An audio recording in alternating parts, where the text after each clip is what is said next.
Once upon a time in a bustling city, there was a quaint little cafe nestled between towering skyscrapers. The cafe, named the Cozy Corner, was run by an elderly woman named Mrs. Whitaker. Mrs. Whitaker had a kind heart and a warm smile that welcomed everyone who walked through her door. Each day, she would serve coffee with a personal touch, always remembering her regulars' names and their usual orders. Among the many patrons, there was a young man named Jack. Jack was a struggling writer, often buried in his notebook, scribbling down ideas. Despite his financial struggles, he would visit the cozy corner every morning.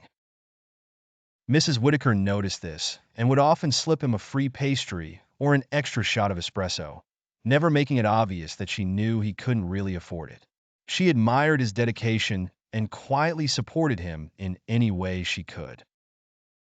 One chilly winter morning, Jack entered the cafe looking more disheartened than usual. Mrs. Whitaker, with her keen eyes, sensed his distress. She served him his regular coffee, this time with a heart-shaped froth on top. She sat across from him, her gnarled hand gently resting on his. "Tell me, dear, what's troubling you?" she asked softly. Jack hesitated, but the warmth in her eyes melted his apprehension.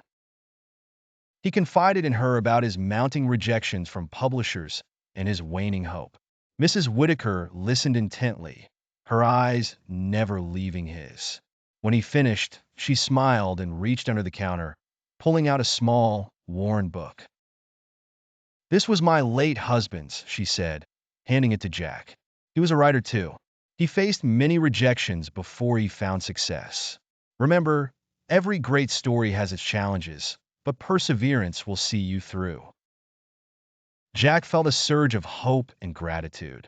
He thanked Mrs. Whitaker and left the cafe with a renewed spirit.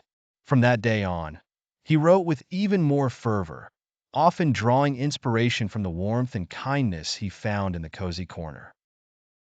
Months passed, and one day, Jack burst through the cafe doors, a published book in his hand and joy radiating from his face.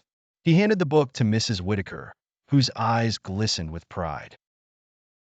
"For you," he said.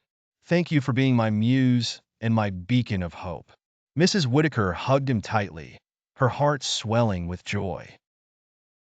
The cozy corner had not only served coffee, but had also become a haven of dreams, kindness, and unspoken bonds that warmed the hearts of all who entered.